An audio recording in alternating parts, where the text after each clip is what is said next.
அன்பு, அறிவு, ஒழுக்கம், கருணை. இந்த 4 பண்புகளும் யாரிடத்தில் இருக்குதோ அவன் தான் மனுஷன். மனித வடிவத்தில் இருக்கிற விலங்கு. இந்த 4 திருவள்ளுவர் 4 அதிகாரம் போட்டிருக்கிறார். அதுல இருக்கிற தர்மங்களை நாம கிடைச்சோம்னா நாம கரையாடிடலாம். இந்த மாதிரி பக்தி உங்ககிட்ட இருந்தா இறைவனை நினைச்ச நேரத்தில் கூப்பிடலாமே. உன்னை கொன்ற மாதிரி எனக்கு ஒரு தேடி வச்சு கொண்டு கேட்கணும். அதனால மங்களாருக்கு ஜோதிடம் முரண்பாடு. அருட்பெரும் ஜோதி அருட்பெரும் ஜோதி தனிப்பெரும் கருணை அருட்பெரும் ஜோதி எழுவகை பிறவிகளும் எப்பிறவியை செய்யினும் எய்திடுக இருமையிலும் இன்பமெய்தினும் எய்துக வடுவகை துன்பமே வந்திடினும் வருக மிகு வாழ்வு வரினும் வருக வறுமை வரினும் வருக மதிவரினும் வருக அபமதி வரினும் வருக உயர்வோடு இழிவகை உலகில் மற்ற எதுவரினும் வருக அல்லது இது போகினும் போக என் இணையடிகள் மறவாத மனம் ஒன்று மாத்திரம் என கடைதல் வேண்டும் வரதே கழிவகை பவரோகம் நீக்கும் நல்ல அருளென்னும் கரிமருந்துதவனிலே கனக அம்பரநாதா கருணையங்கணபோதா கமலஞ்சிதபாதனே. ஓம் பெரியவர்களே, எல்லாம் அல்ல அருட்பெருஞ்சோதி ஆண்டவருடைய தனிப்பெருங்கருணையினாலே மகாமந்திரம் பாராயணம் 40வது நாள் நிகழ்வில் 3வது அமர்வு செவி உணர்வு. அவை உணர்வு 3 வேளை, செவி உணர்வு 1 வேளை. போதுமா?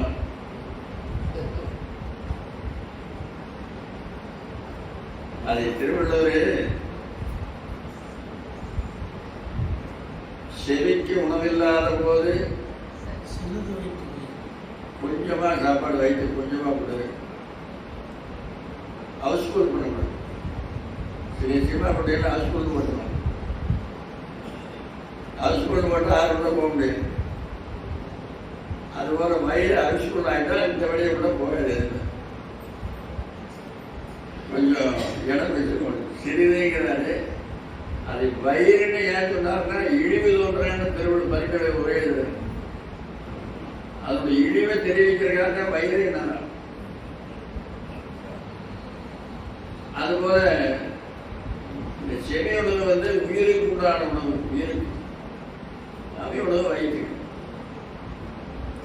மகாத்மா காந்தி கிட்ட போய் மனிதன் யார் ஆசிரமத்தில் சாந்தி நிகேதனத்தில் தங்கியிருக்கிற போது ஒருத்தர் போய் கேட்கிறார், மனிதன் யார்? எங்களை கேட்டது உடனே பதில் சொல்லி. என்ன பதில் சொல்லணும்னா, நீங்கள் மனுஷன், நான் மனுஷன், இது 2 சந்தேகம் அப்படின்னு சொல்லியிருக்கலாம். மனித உருவத்தில் இருக்கிற எல்லாரும் மனுஷன் தானே அப்படின்னு சொல்லிட வேண்டியதானே. சொல்லிங்க. அவர் என்ன சொன்னாரு? அன்பு, அறிவு, ஒழுக்கம், கருணை. இந்த 4 பண்புகளும் யாரிடத்தில் இருக்குதோ அவன் தான் மனுஷன். அப்புறம் மற்றவங்க எல்லாம் மனித வடிவத்தில் இருக்கிற விலங்கு. விலங்கோடு மக்கள் அணையர். திருவள்ளுவர் சொல்றாரு. மனித வடிவத்தில் இருக்கிற விலங்கு தான். அன்பு, அறிவு, ஒழுக்கம், கருணை. இந்த 4 சொன்னவர் இதை கூட இன்னொரு இந்த 4க்கு 4 அடைமொழி போட்டிருக்கிறார். நல்ல அன்பு, நல்லறிவு, நல்லொழுக்கம், நற்கருணை. இந்த 4 பண்புகளை யாரிடத்தில் இருக்கிறதோ அவன் தான் மனுஷன். வள்ளலார் சொல்றாரு, அன்பை பற்றியும் அறிவை பற்றியும் ஒழுக்கத்தை பற்றியும் கருணை பற்றி நிறைய எழுதியிருக்காரு. ஆனா இந்த நாளும் ஒரே பாடல வரலாறு சொல்லிக்கிறார். அப்ப ரெண்டு பெரியவர்கள் ஒத்துட்டே இருக்கிறாங்க. அன்பெரும் பிடியோடு அகப்படும் மலையே அன்புக்கு தனியாக செய்கிறாரு. அப்புறம் ஒழுக்கத்துக்கு தான் செய்வாங்க, ஒழுக்கம் நிறைய செய்கிறாரு, கருணைக்கு நிறைய எழுதிக்கிறாரு. இந்த நாளும் ஒரே பாடல வருது.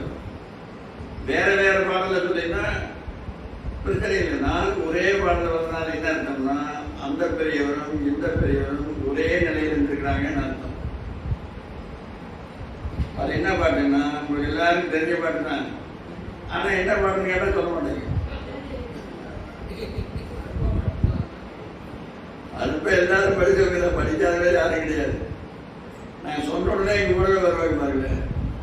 சச்சவைக்குரியாதம்மொடுங்கூடி தனித்த பேரன்பும் மெய் அறிவும் நச்சவைக்குரிய ஒழுக்கமும் அழியா நல்லமை வாழ்க்கையும் பெற்றே சிற்றவை நடமும் கொற்றவை நடமும் தினந்தோறும் பாடி நின்றாடி தெற்றவை உலகத்தை உயிர்க்கலாம் இன்பம் செய்வது நிச்சயிகாந்தாய். இதுதான் கருணை.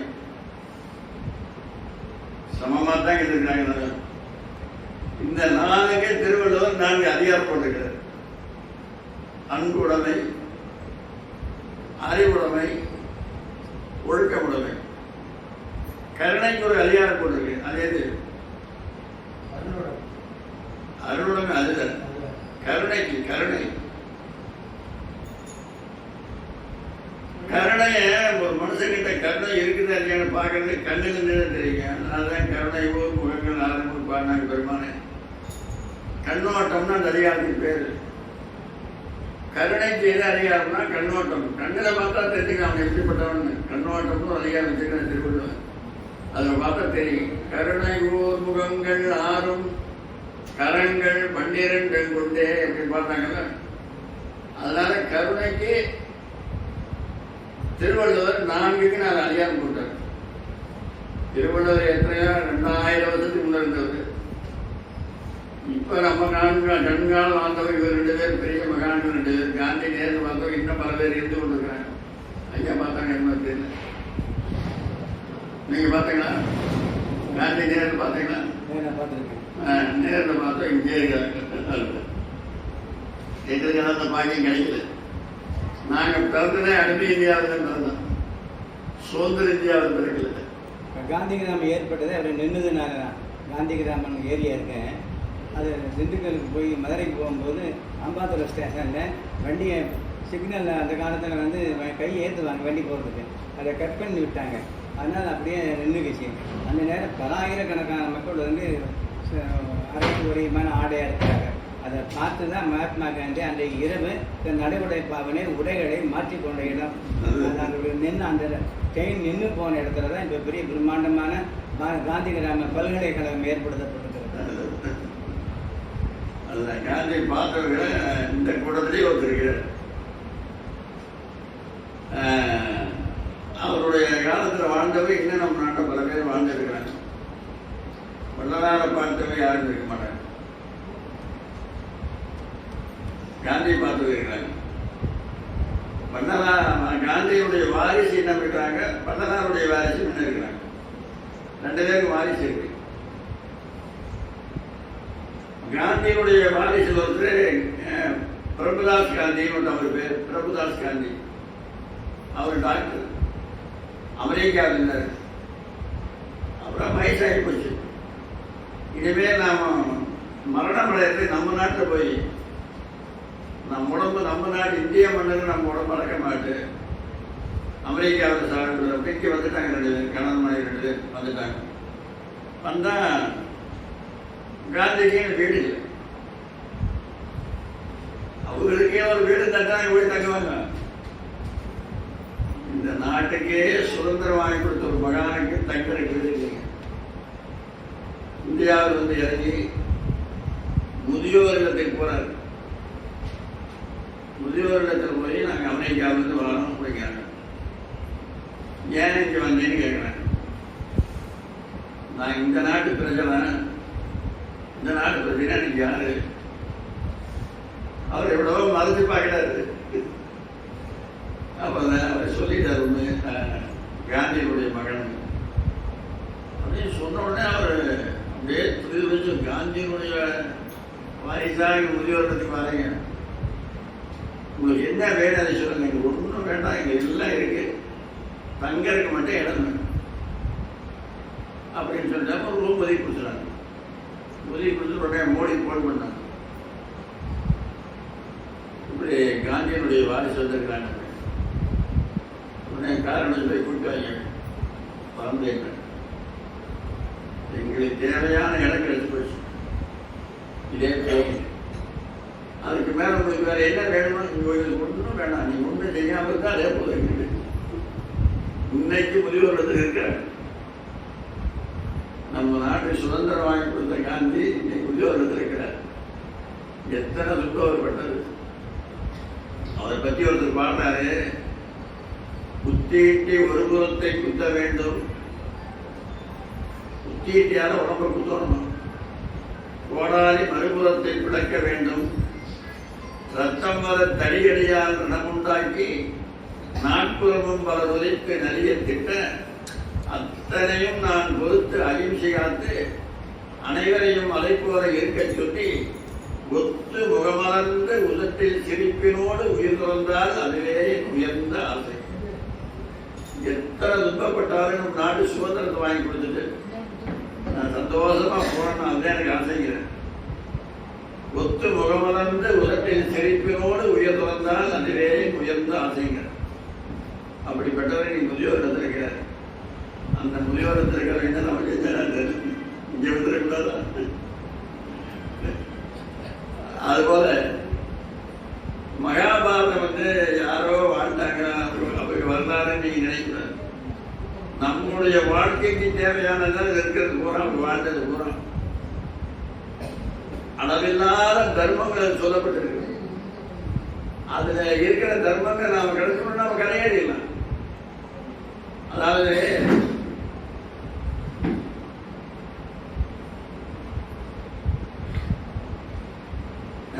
தருமன், பீமன், நகுலன், சகாதேவன் 5 பேர் உட்காந்து ஒரு நாள் சாப்பிடுறாங்க.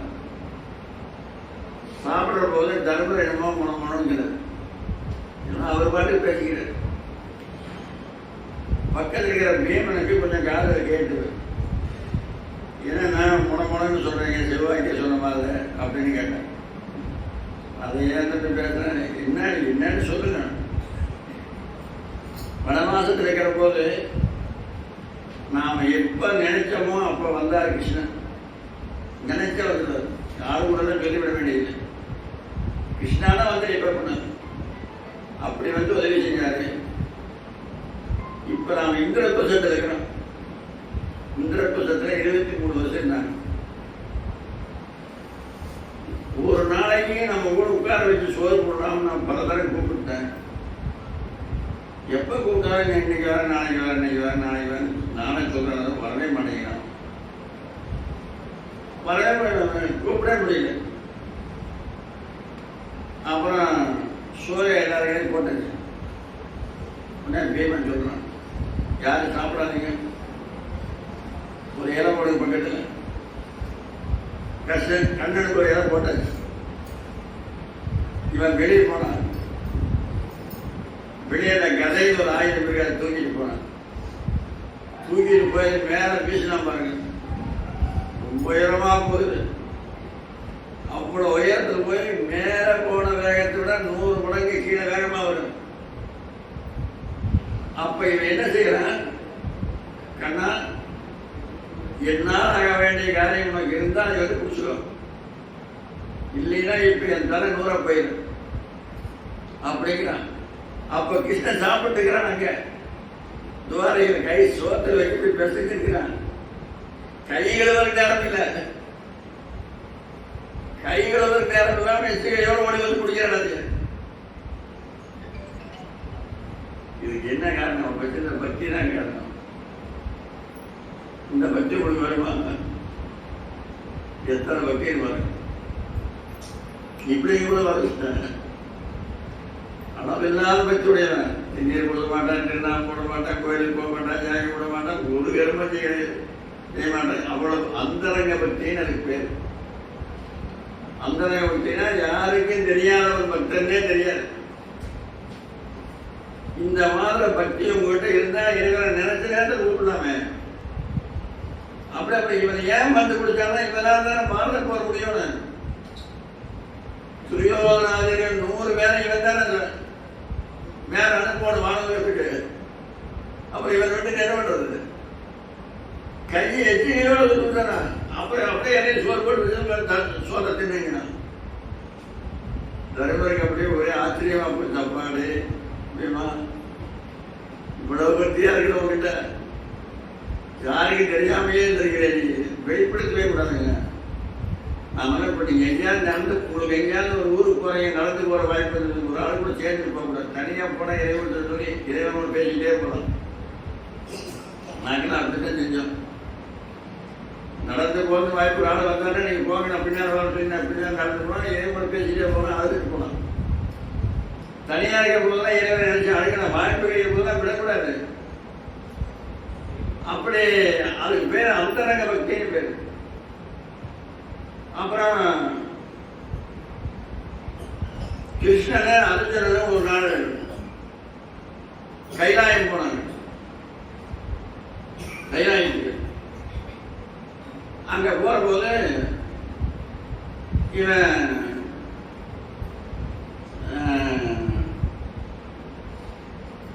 அங்க போனா பூ அவங்க ஆளாக என்னென்ன பூஜை பண்ணாங்களோ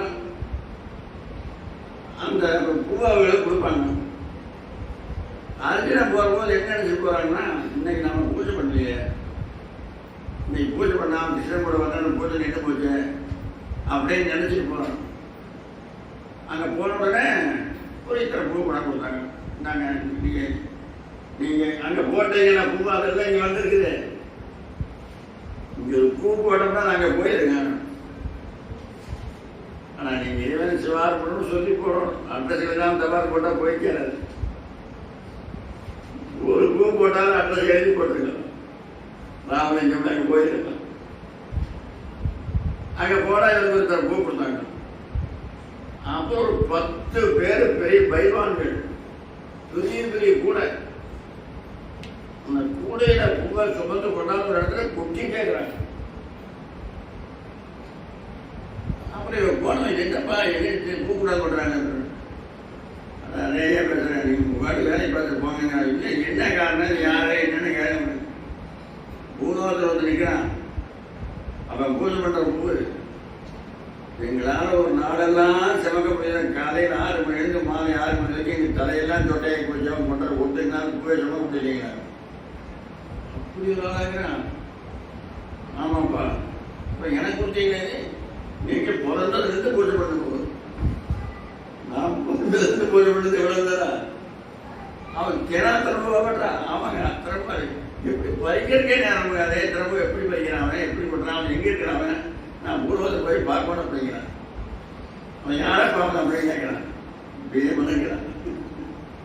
அதான் எங்க அண்ணன் கூடவே நான் இருந்திருக்கிறேன். அவன் பண்ற பூஜை எனக்கு தெரியாம போச்சு. பார்த்தியா அவன் எப்படி பூஜை பண்ணான்னு நினைக்கிறீங்க? நந்தவனத்துக்கு போவா, எங்க நந்தவனத்துக்கு பார்த்து வச்சிருவான். அங்க போய் குடிச்சிட்டு நந்தவனத்தில் நீளமா கீழே விழுவான். கீழே விழுந்து அற்புதம் ஜோதி ஆண்டவே, இந்த நந்தவனத்தில் இருக்கிற பூ பூரா உனக்கு அற்புதமாக அப்படின்ட்டு பூரா அங்க போயிட்டு எத்தனை நந்தவனம் அந்த நந்தவனத்தை போய் வந்து கூட சொல்லிடுறது. அப்புறம் அங்கே போய் போட்டா வைக்கப்பட்டு பாருங்க அவருடைய பக்தி. இதெல்லாம் எனக்கு கதையா நடந்துருங்க. வாழ்க்கையில் நீங்கள கடைப்பிடிக்க வேண்டிய செய்தி. எத்தனை பூ போட்டாலும் புண்ணியம் செய்வாருக்கு பூ உண்டு நீர் உண்டு, அண்ணல் அதை கண்டு அருள் செய்யாதீங்க எப்படி திருமந்திரம் சொல்லுது. புண்ணியம் செய்வாருக்கு இப்போ திருவானைக்கோவில் யானையும் சிறந்தையும் பூஜை பண்ணுச்சு. உப்பும் நீரும் போட்டு யார் பூஜை பண்ணாங்களோ அது புத்தி கிடைச்சது. 500,000 பக்கர் போட்டது அதுக்கு பிறகு கிடைச்சது. பூவும் நீரும் போட்டோம்னா அவங்களுக்கு பிறகு கிடையாது. பூவோட விண்ணோடு நீர் சுமக்கும் நின் அடியார் இடர்களைவாய் நெடுங்கடமையவேன்னு பாடுறாரு. திருஞான சம்பந்தர் திருமலை காட்டு திருநெடுங்காலத்தில் திருநெடுங்கடவுன்னு திருச்சிராப்பள்ளி கிடைக்கும். அதுபோல கும்பம் நீரும் போட்டு வழிபட்டோம்னா அந்த பலன் கிடைச்சி அது அந்தரங்க பக்தி. இது எவ்வளவு அவனுடைய அன்பு பாருங்க. இதெல்லாம் நம்ம வாழ்க்கையை கடைப்பிடிக்க வேண்டியது. வாழ்க்கை காட்டிக்கிறாங்க இப்படியெல்லாம் இறப்பாங்க, இப்படியெல்லாம் இருந்தால் அவங்களுக்கு வாழ்க்கை நல்லது கிடைக்கும் அப்படின்னு சொல்லி. அப்புறம் இன்னொன்று பாருங்க, பாரத போர் நடக்கிறது முடிவாகி போச்சு. பாரதத்தில் போர் செய்ய போறாங்க முடிவு பண்ணிட்டாங்க. அதில் ஒரு பலியிடணும், பலி. அதுக்கு நாடு பார்த்து நாடு குறிச்சு கொடுக்கணும்.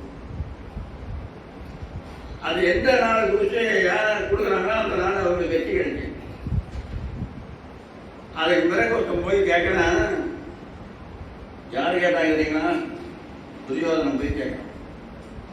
யார்கிட்ட? சகாதேவன் கிட்ட. சகாதேவா, பாரத் போர் வர முடிவு பண்ணிட்டாங்க, உன்னை பொருளமான எனக்கு ஒரு தேடி வச்சு கொண்டு கேட்கணும். எந்த சோதனையா இருந்தாலும் கொடுப்பா. இல்லைங்களா? கற்பனை வழிபாடுல இப்படி எங்கேயாவது ஒரு ஜோதியார் இருப்பாரா? நாங்க உங்க தலை வெட்டுற மாதிரி ஒரு நாலு கொடுத்து கொடுக்குற என்ன ஜோதியார் கொடுப்பா? தெளிவு சொல்லுங்க. இந்த நாள் ஆரம்பிச்சுன்னா உனக்கு நாடா வெற்றி போட்டான் என்ன பண்ணுவான்? அப்ப பாருங்க ஜோதிடர்கள் எப்படி இருக்காங்க. இந்த காலத்துல தான் ஜோதிடர் இருக்கிறாங்க. ஒரு அண்ணன் போய் ஜோதிடம் கேட்டான், உன் தம்பி இருக்கிற வரைக்கும் உனக்கு கல்யாணம் நடக்காதுன்னா உடனே வீட்டுக்கு வந்து அறுவாடு எடுத்து ஓடணும். அவன் பெட்டர். இந்த ஜோசிகாரனை வெற்றி போன கேட்டான். வாய்ப்புடுகன் மாந்தேகன் வெண்புடுகன் ஜோதிடனாம் ஜோதிடன் என்பவனோ தங்கமே அவன் சுத்தப்படுகனடி ஞான தங்கமே. ஜோதிடன் சுத்தப்படுவா வடலாருக்கு ஜோதிடத்துக்கு சம்பந்தம் இருக்குதா? 100% இருக்கு. 100% வடலாருக்கு ஜோதிடம் சம்பந்தம். அப்படி யாராவது வள்ளலார் கும்பிட்டு ஜாதகம் பார்க்காம நாள் பார்க்காம காரியங்களை ஆரம்பிச்சிடாதீங்க.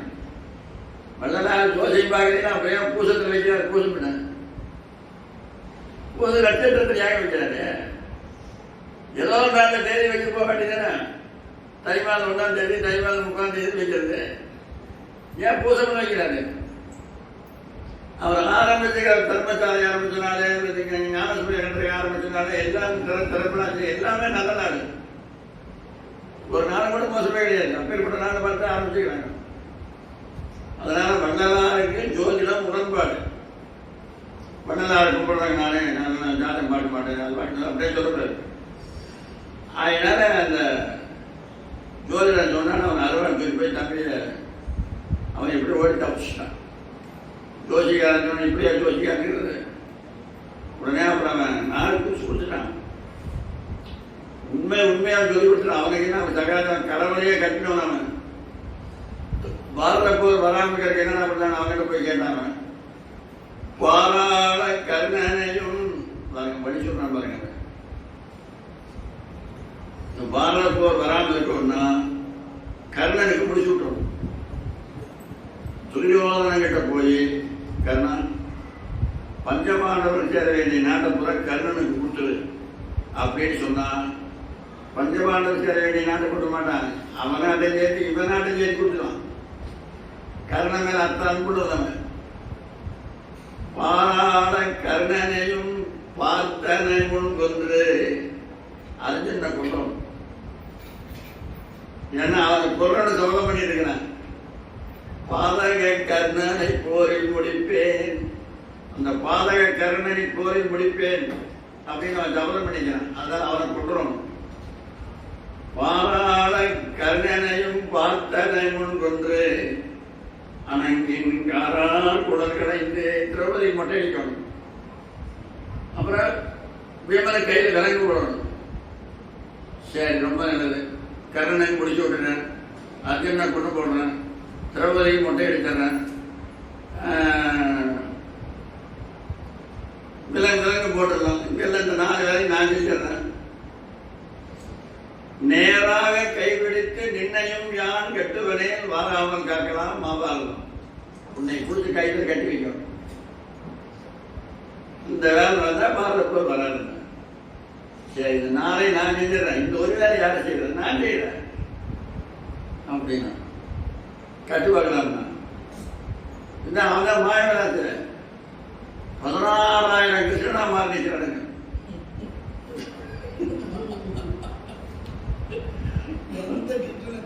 எந்த கிருஷ்ணன் கட்டுறதுல 16,000 கிருஷ்ணன். இவன் கண்ணமொழி உட்கார்ந்தா கிருஷ்ணா அப்படின்னா 1000 கிருஷ்ணன காலம், அப்புறம் கிருஷ்ணால 1000 காலம், அப்புறம் கிருஷ்ணால 1000 காலம். 16 தடவை கிருஷ்ணான உண்மையான கிருஷ்ணன் முன்னா கழுத்துல சுட்டு போட்டு இருக்கிறான். உன்னை கொல்றனாங்க வேண்டானே, நான் பாரத போர் முடிக்கிறதுக்காக வந்தவன், என்னை கொன்றாதை விட்டு அப்படின்னா. அப்பதான் இந்த பாரத போர்ல எங்க 5 பேரையும் சாகாம பார்த்துக்கணும். இல்லைன்னா உன்னை கொண்டு அப்படின்னா பகவான் அந்த வாக்கு கொடுத்தாரு. இல்லைன்னா இவரையும் சேர்த்து கொண்டிருப்பாங்க. அப்ப அவன் ஞானி, ஞானி அவனுக்கு பயப்பட வேண்டிய அவசியம் கிடையாது. பக்தம் பயப்படுவாங்க, ஞானி பயப்பட மாட்டாங்க. அதுபோல இதெல்லாம் ஜோதிடர்களுக்கெல்லாம் ஜோதிடர்கள் எப்படி இருக்கணும் அப்படிங்கிற ஒரு உதாரணம். இன்னைக்கு ஜோதிடர்கள் இருக்கிறாங்க, ஆனா அந்த காலத்துல ஜோதிடர்கள்லாம் எப்படி இருந்தாங்கன்னா ஒரு வரலாறு இருக்குது. ஒரு ஐயர் ஒருத்தரே ஜோசியம் பார்ப்பாரு. ஒரு வீடு காலையில் எழுந்திரிச்சு 10 வீட்டுக்கு யாசகத்துக்கு போவார். காலையில் தான் அவங்க வீட்டுக்கு அவங்க வீட்டு என்ன செஞ்சாங்க, 10 வீட்டு என்ன கொடுப்பாங்க, அதை வாங்கிட்டு வந்து கடன் மனைவி சாப்பிடுவாங்க.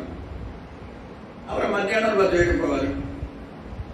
ஜோதிடம்னா அவ்வளவு துணைமா சொல்லுவார். ஒரு பைசா வாங்க மாட்டார் யாருக்கிட்ட. காசுங்க வேற எது வந்தவன் எதுவுமே கொடுக்குறாரு. எனக்கு என்ன சில ஒன்றும் வேண்டாம். விளக்கறிகிற வீடெல்லாம் என் வீடு, யார் வீட்டையும் சமைச்சுக்கிறாங்கன்னா கூட எனக்கு அதில் பங்கு இருக்குது, எனக்கு இருக்குது அப்படின்றாரு. கேட்டதே வேண்டான்றாரு. அவருக்கு ஒரு மகன் இருந்தான், அவனுக்கு இந்த ஜோசியம் சொல்லி கொடுத்தாரு. இவனை விட அவன் போய் சேரணும். இந்த இப்படிப்பட்ட ஜாதகங்கள்லாம் பறிக்கணும்னா பிரதிபலன் எதிர்பாராதவங்கிட்ட போய் பார்த்தா தான் 100% பறிக்கும். காசு விடுறான் பாருங்க, அவன்கிட்ட போய் காசு கொடுத்து தேவையில்லாதுங்க. அதெல்லாம் ஒரு வயது இல்லையே. அவன் சொல்லுவேன், அவன் காசு சொல்றதை இந்த அந்த அளவுக்கு கணிக்க முடியாது. ஆண்டவனுடைய அருள் உள்ளவன் தான் அவன் ஜோதிடத்துக்கே வரணும். அருள் இல்லாதவர்கள் சொன்னா ஒன்றும் பலியாகாது. அதுபோல எந்த ஒரு புண்ணியத்தை செஞ்சாலும் இந்த மகாபாரதம் போன்ற இந்த கடைகள் இருக்கிற நீதியெல்லாம் கடைசியாக தருவது எல்லாரும் வைகுந்தம் போறாங்க, எல்லாம் ஒருத்தரா கீழே விளையாடுறாங்க. கடைசியா ஒரு நாய் போகுது. நாயினா நாம மோசமா நினைக்கிறோம். நாயை போல நன்றி உள்ள ஜீவங்கள் எதுவும் உலகத்திலே கிடையாது. தாய் அன்புக்கு தாய், நன்றி நாய். நன்றி உள்ளது நாய் தான். ஒரு குட்டி வீட்டில் வளர்த்திருக்கேன், உயிரோட வரைக்கும் அது போகாது.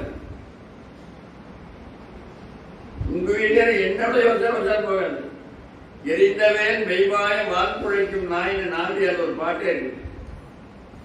அந்த நாய் கூட போகுது. எல்லாம் வந்தாங்க, தர்மன் மட்டும் போறாரு.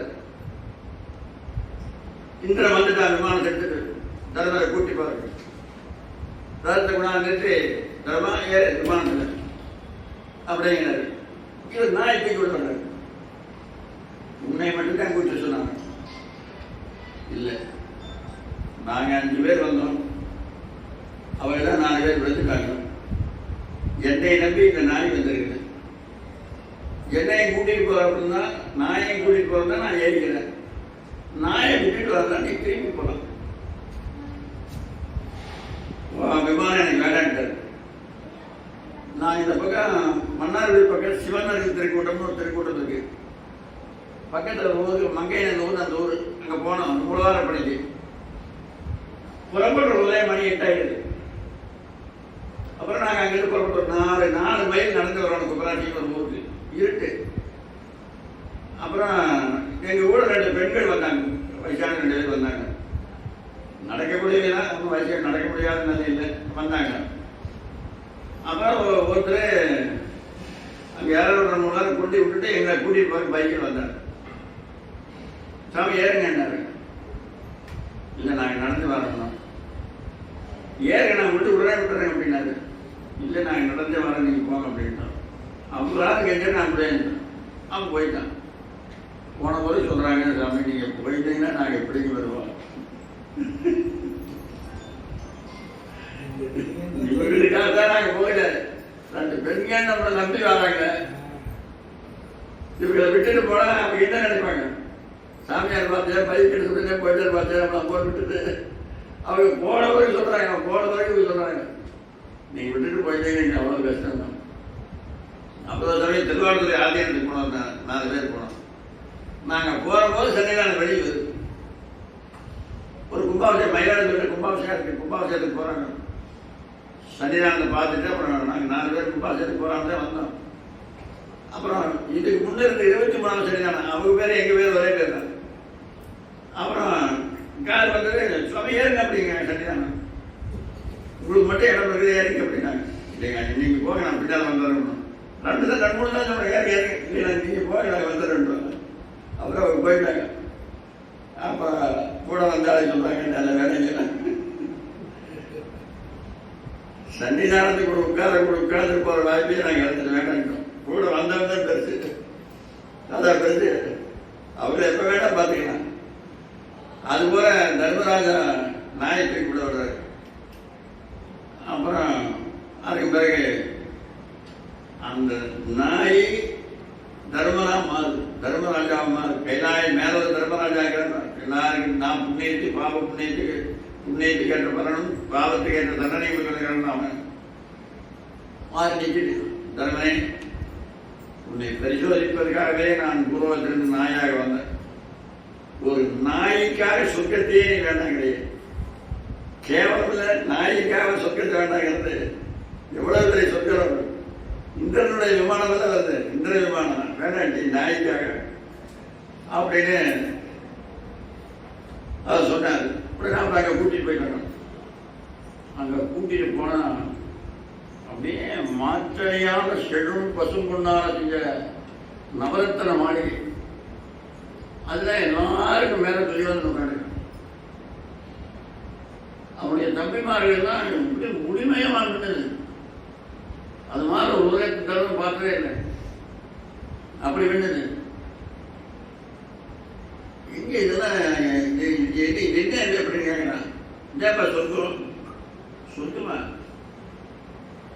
இதுன்னு அவனும் கட்டுக்கிறான். ஆமாம் அவனுக்கு சொந்தமதி கொடுத்துருக்குது, இங்கேதான் வந்திருக்கான். எனக்காக உயிர் விட்டவங்க என் உடன் பிறந்தவங்க எங்கேன்னு கேட்கிறேன். ஆனால் உனக்காக உயிராக எங்கேருந்து போகிறேன், நீ சொர்க்கத்திலே உனக்கு எதுக்கு அந்த வேலையெல்லாம் இல்லை. எனக்காக உயிர் விட்டவர்களும் எனக்காக வாழ்ந்தவர்களும் எங்கே இருக்கிறாங்க கேட்குறேன். ஏன் இங்கே என்ன உனக்கு இன்னும் 18 குரோனை சாகருக்கு இவெல்லாம் தான் செத்துது. அரச வம்சமே இவெல்லாம் தான் அடைஞ்சது. இவன் சொர்க்கத்துக்கிறானா அவங்கள்ட்ட நான் கூறணுமா? எனக்காக உயிர் விட்டவங்க எங்க இருந்தா அங்கே கூட என்னை விடு அப்படின்னாங்க.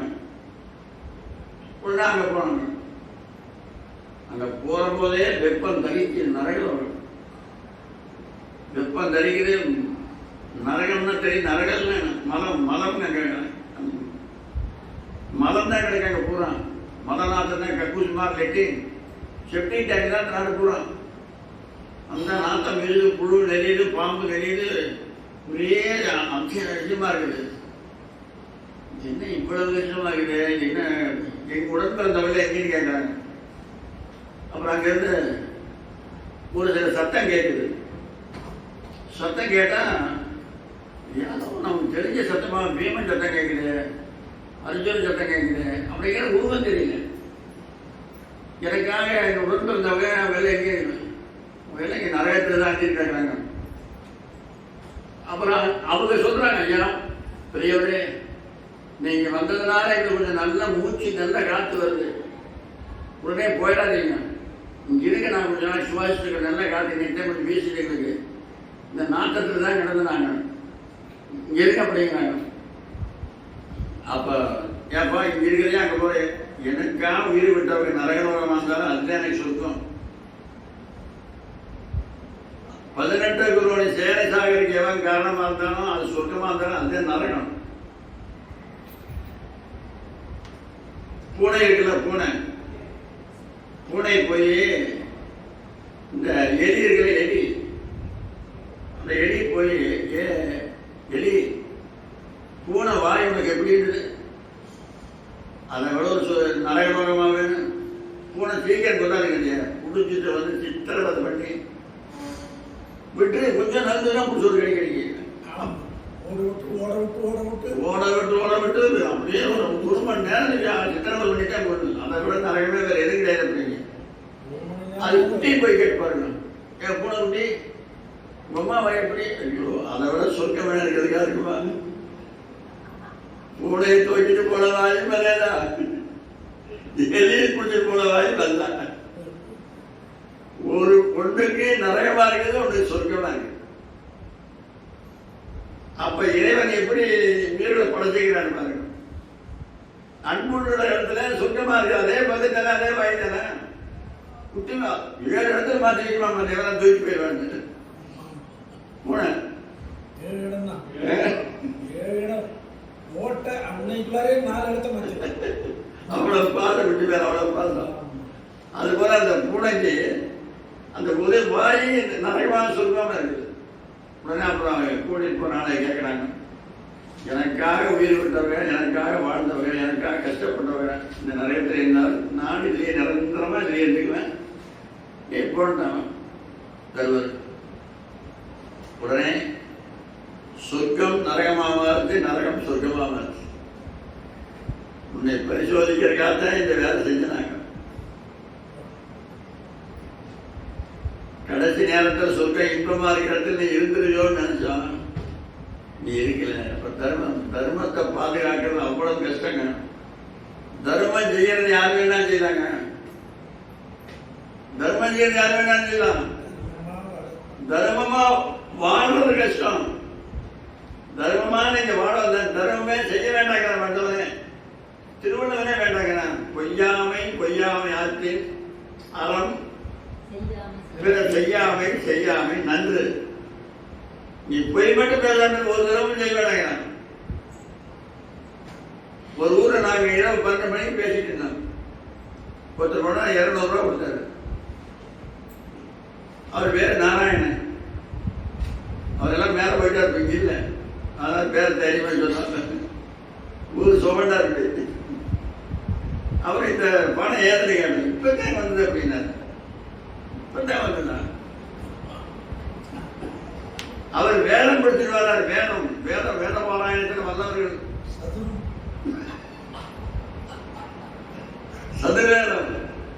சதுர்வேதம் சீதாட்டம், சதுர்முக வேதம் 4 முகம், 4 முகம்.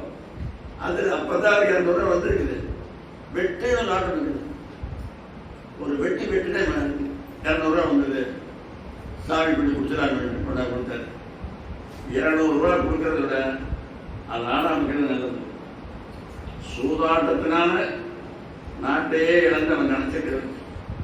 சூதாட்டத்தை தொலைஞ்சு சூதாடித்தாங்க தரவுக்கு பஞ்சமாவட்ட காலம் போனது என்ன சொல்றாங்க, சூதான காரணம். சூதாடாம சூதும் பாதும் வேதனை செய்யும் அவையாத்துமா சொல்லியிருக்காங்க. ஆட்சி சொல்லிங்க. அப்புறம் ஒரு ஊர்ல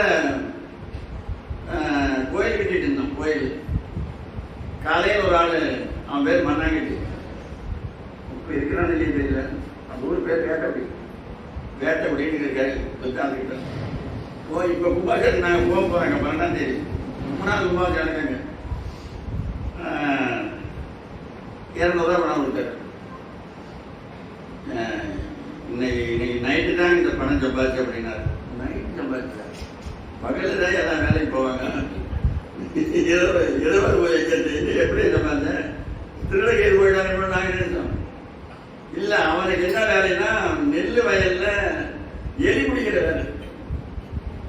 ஒரு எலி கேட்டனா அப்ப 200 ரூபா கொடுத்தாலே எத்தனை கொண்டிருக்கிறான்.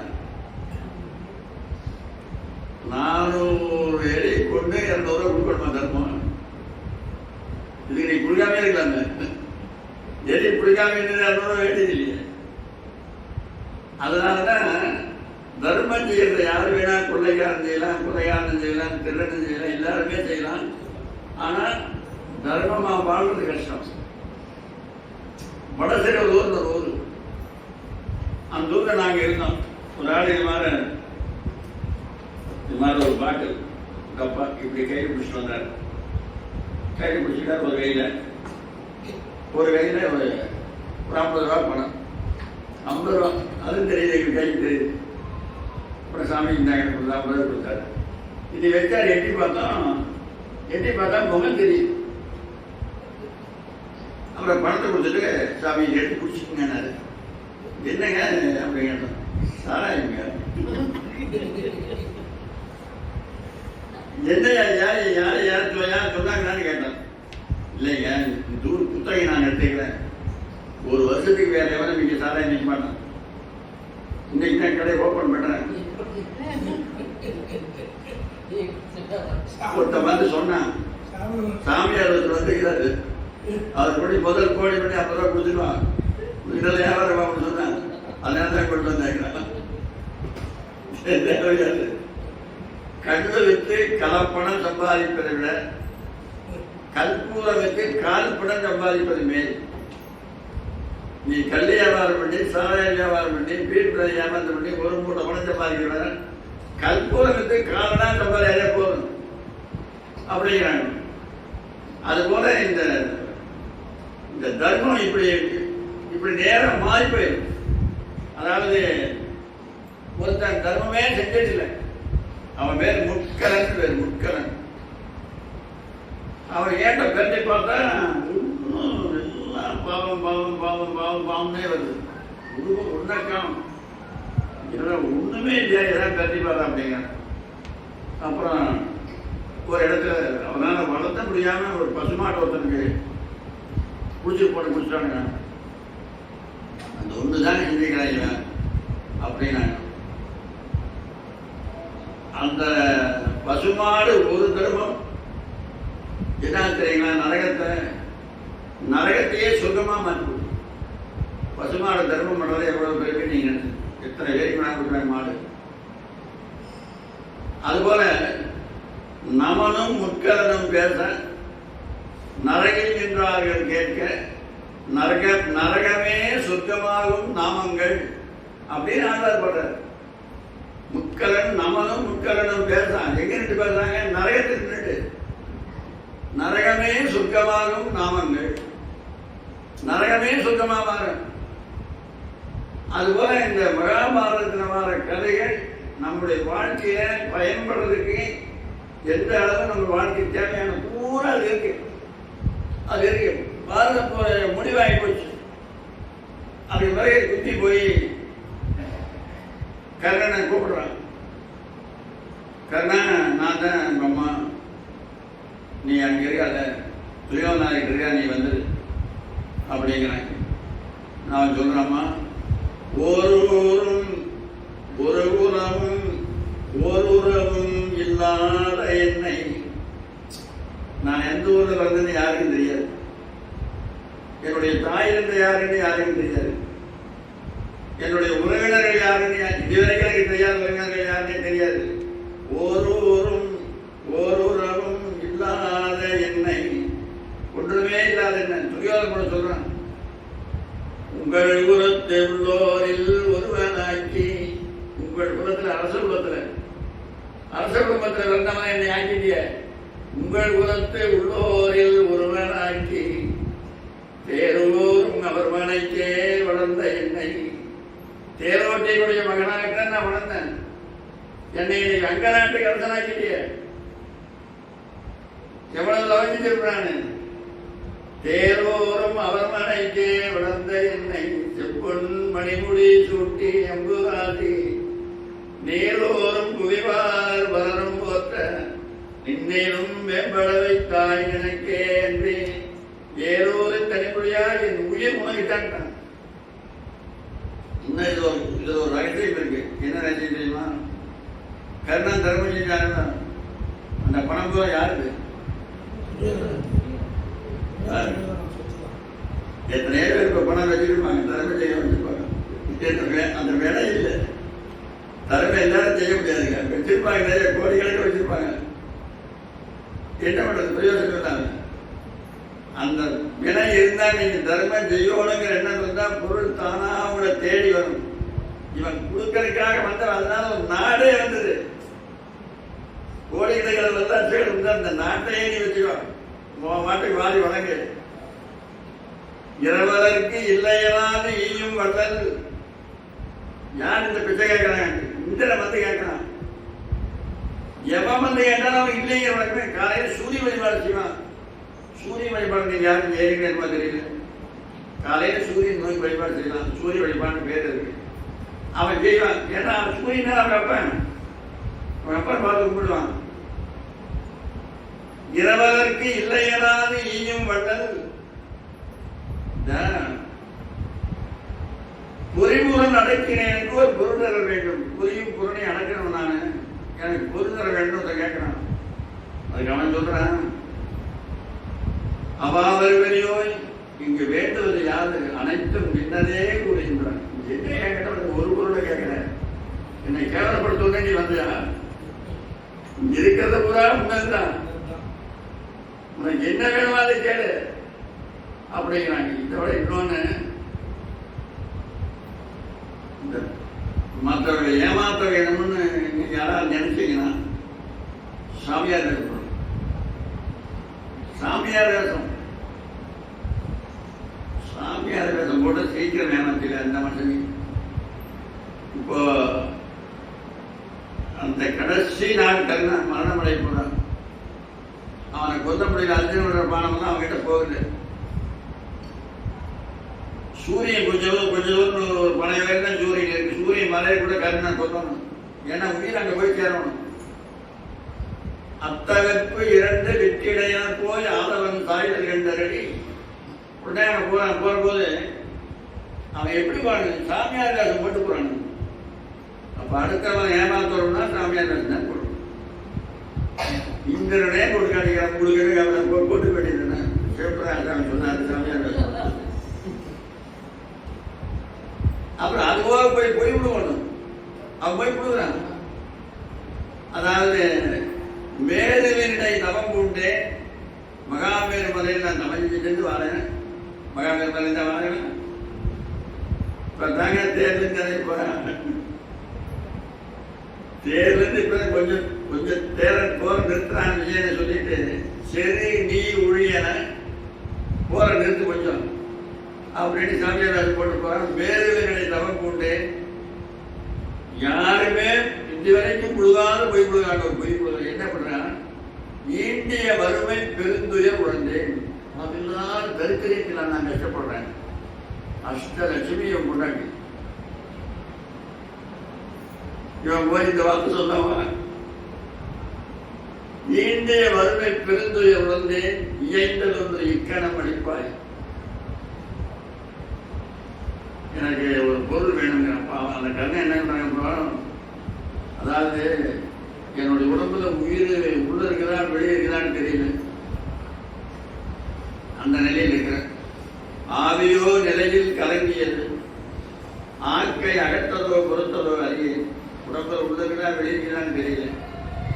பாவியேன் வேண்டும் குருடலாம் நினைக்கும் பக்குவம் தண்ணில் வந்திலை.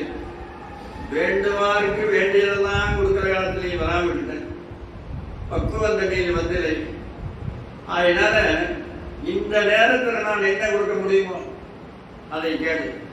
கர்ணன் தர்மம் செய்யற போது, கர்ணன் ஒரு நூற்கண்டு விடு அப்படின்னு கேட்டான்.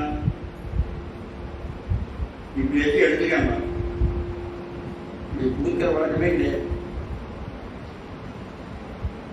வாங்கிறவங்க மேல வச்சுதான் கொடுத்து பழக்கம். எல்லாருக்கும் கொடுத்தாச்சு. பூமியில் இருக்கிற அரசு மன்னங்கிட்ட அத்தனை பேர் கொடுத்தாச்சு. இனி அவன் யாருக்கு செய்யணும்னா கடவுளுக்கு மட்டும் தர்மம் செய்யணும். கடவுளுக்கு தர்மம் செஞ்சாச்சுன்னா எல்லாரும் கொடுத்தாச்சு. கர்ணன் மேல ஒரு கொடையாளியே இல்லை. அதனாலதான் கொடைக்கு கர்ணன் அப்படின்னு வந்துருது. பகவான் அதை மாத்தோன்னு நினைக்கிறாரு. எல்லாருக்கையும் மேல கட்சி போனா கொடுத்தாரு. இப்போ உன் கையை மேலே வச்சிருப்பாங்க அப்படின்னு வந்து புண்ணியத்தெல்லாம் கொடுப்பா அப்படின்னு கேட்குறாங்க போய் புண்ணியத்துக்குன்னா அது ஒருத்தன் தடுக்கிறதுக்கு வர அவங்க அப்படியே தடுக்கிறான் வந்து வந்திருக்கிறவன் ஏமாந்தாளில் ஏமாந்தாரு கொடுத்துறாரு அப்படிங்கிறதெல்லாம் நீ ஆதிச்சு வச்சிருங்க என்ன ஆதிச்சு இயல்பது கிடையாது நீ வந்து இதில் கேட்டு வச்சுக்கிறாங்க அடுத்தவங்க செஞ்சா நீ அதை போய் வைக்கிறேன் அதனால என் ஒளிவு போனால் போயிட்டு போதும் அப்படிங்க அப்புறம் என்ன நீ செஞ்ச புண்ணியத்தை கொடுன்னு கேட்டான் புண்ணியத்தை கொடுன்னு கேட்டோடனே அது எப்படி கொடுக்கறது கொடுக்க முடியும் புண்ணியம் எங்கே வச்சுக்கணும்னு தெரியும் கொடுத்தேன்னு ரத்தத்தை பிடிச்சி தாரவாத்து கொடுக்கும் அப்படியே 50 இதயத்தில் ஊற்றின்னு ஒரு ரத்தம் ஒரு 50 கொடுத்து இழுத்தான் அப்படியே ரத்தம் வந்தது கை நிறைய பிடிச்சான் பகவான் கீழே கையை பிடிச்சார் அப்படியே இப்படி தெரிஞ்சு விட்டான் இப்போ புண்ணியம் பூரா யானை புண்ணியம் அனைத்து கொடுத்துட்டேன் இப்போ இந்த இடத்துல ஒரு கேள்வி வருது என்ன கேள்வினா கர்ணன் இதுவரைக்கும் தர்மம் செஞ்சது இந்த உலகத்தில் இருக்கிற மக்களுக்கு தான் அதனால் ஒரு புண்ணியம் இருக்கிற போதே அவனை கடவுளாலே கொள்ள முடியல கடவுளாலே கொள்ள முடியலைங்க அர்ஜுனால கொள்ள முடியல தேவனால கொள்ள முடியல யாராலே கொள்ள முடியல இந்த மனுஷனுக்கு செஞ்ச தர்மம் இருக்கிற போதே யாராலையும் கொள்ள முடியலன்னா இப்ப செஞ்சது கடவுளுக்கு தெரியாதா இதுவரைக்கும் செஞ்ச புண்ணியத்தை கொடுத்தாச்சு இப்ப புண்ணியம் செஞ்சு இந்த புண்ணியத்துக்கு ஒரு புண்ணியம் வந்திருக்குல்ல அந்த புண்ணியம் அவரை ஏன் காப்பாத்தல இப்ப செஞ்சதுனால பெரிய புண்ணியம்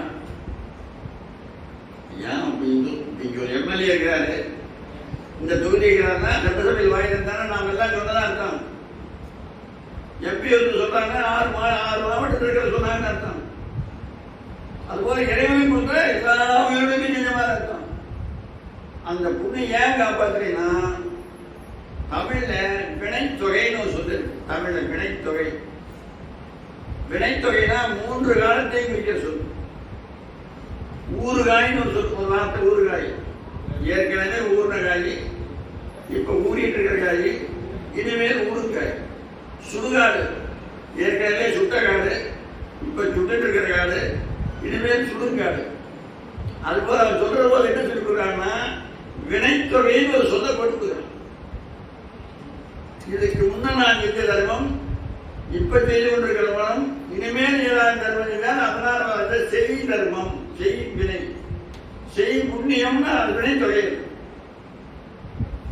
வாங்கிட்டான் வாங்கின புண்ணியத்தை கண்ணுக்கு தெரியுமான்னு நினைக்கிறாங்க என்ன அர்த்தம்னா தர்மங்கிற விளக்கையே அவங்ககிட்ட எரிஞ்சிட்டு இருந்தது தர்மங்கிற விளக்கு எரிஞ்சிட்டு இருக்கிற போதும் மரணம் அங்க போக முடியல மரணம் இருள் தானே மரணம் இருளுங்க அந்த கருமாதிக்கு ஒரு பத்திரிகை அடிக்கிறாங்க கருமாதிக்கு அந்த காட்டுக்குள்ள கருப்பா மைண்ட் அடைவாங்க என்ன மரணம் தடைக்கு அப்படி பார்த்தோன்னே தெரிஞ்சுக்கலாம் நீ சந்தோஷப்பட வேண்டிய நிகழ்ச்சியில் வரல இதுல நீ வருத்தப்பட வேண்டிய செய்தி வந்திருக்கிறீங்கிறக்காக அது அறிவிக்கிறது மரணம் இருள் தர்மம்ங்கிற விளக்கு எரிஞ்சு கொண்டிருக்க வரைக்கும் அவங்ககிட்ட நெருங்க முடியல இவன் போய் புண்ணியத்தை வாங்கினா அந்த விளக்கை அமைச்சான்னு அர்த்தம் தர்மம்ங்கிற சுடர் அடைஞ்சது போடு பார்த்தேன் அஞ்சரியம்னு ஒரு பானம் போச்சு கர்ணங்கேள் வந்து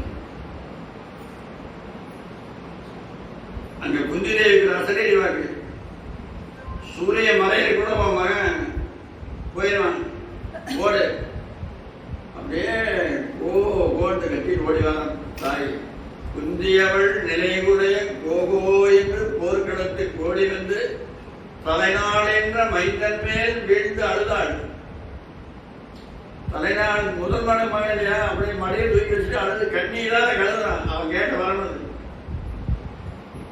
அங்க வந்து கரும்புறேன் இது யாரு என் மகன் மகனா எத்தனை தவறு செஞ்சு பார்த்தியா நீ முதல்ல சொல்லிட்டீங்கன்னா நாங்க காட்டிலேயே இருப்போமே எங்க அண்ணனையே கொண்டுடுவேன் இப்படி உண்மையை ஒரு உண்மையை மறைச்சதுனால எவ்வளவு பெரிய ஜீவன் வருதுன்னு பாருங்க ஒரு உண்மையை மறைச்சது எத்தனை ஜீவன் செத்துது அன்னைக்கே சொல்லிடக்கூடாது அப்படின்னு அப்பதான் தர்மர் சாபம் விடுறாரு. இன்று முதல் பெண்களுடைய மனசுல ரகசியம் தங்காமல் போகிறது. இப்போ 16/6/2024 இங்க ஒரு விழா நடக்குது. இது யாரு கூட சொல்லிட கூடாது. இங்க ஒரு மணி கூட சொல்லிட்ட போதும். அது திருக்கா இருக்காது.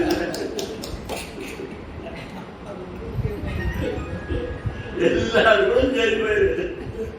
அப்போ உங்ககிட்ட இருந்தா ரகசியமா சொல்லியிருக்கிறேன் அப்படின்ட்டா போதும். ஏன் இதுக்கு என்ன காரணம் தெரியுமா? பெண்களுடைய மனசு அவரோட இலகின மனசு. தாயுள்ளத்துல சுமை தாங்கிட்டு இருக்க முடியாது. ஆண்கள் தான் தாங்கிடுவாங்க, தாயுள்ளத்துல சுமை தாங்க முடியாது. அதுக்கு சுமை இறங்கி வச்சா அவருக்கு தோற்றமே வேறு. அந்த தாயுள்ள வாங்கினால் அவங்களால தாங்க முடியாது. அந்த பெண்களுடைய சொல்லக்கூடாதது நாகேஷ் கேட்கறான்ல, பெண்கள் வைத்தியம் அப்படின்னு அதுபோல அந்த மகாபாரதத்தில் கர்ணன் இன்றைக்கும் வாழ்ந்து கொண்டிருக்கிறார். இன்னைக்கு கர்ணன் கருணாநிதி கர்ணனுக்கு பேர் இன்னைக்கு அவருடைய பேர் வைக்கிறாங்க. துரியோதனன் கூடவே இருந்தான்னா அவருடைய குடும்பத்தான் இவன் எடுத்து தர்மம் செஞ்சான். ஆனால் அந்த புண்ணியம் அதே எவ்வளவு இருந்தாலும் ஒரு பாடு கண்ணு போட்டுக்குது, ஒரு பாடு கண்ணு போட பக்கத்தில் கேட்குது. இது நல்லா 4 மணிக்கு கிடைக்குது, அது பக்கத்தில் தான் இது இருக்குது. இது நல்லா 4 மணிக்கு அது 4 மணிக்கு கிடைக்குமா? இது பாடு எடுத்தா நிற்குது. அது மாதிரி துரியோதனை ஈடாத மாடு, இந்த ஒரு ஈண்ட மாடு. ஒருத்தர் தர்மம் செய்யறத பார்த்து ஒருத்தர் செய்யறது இயற்கையாகவே வரணும். அதனால எங்கே கருணை இயற்கையில் உள்ளன அங்கே விளங்கும் ஜோதி சொல்வார்.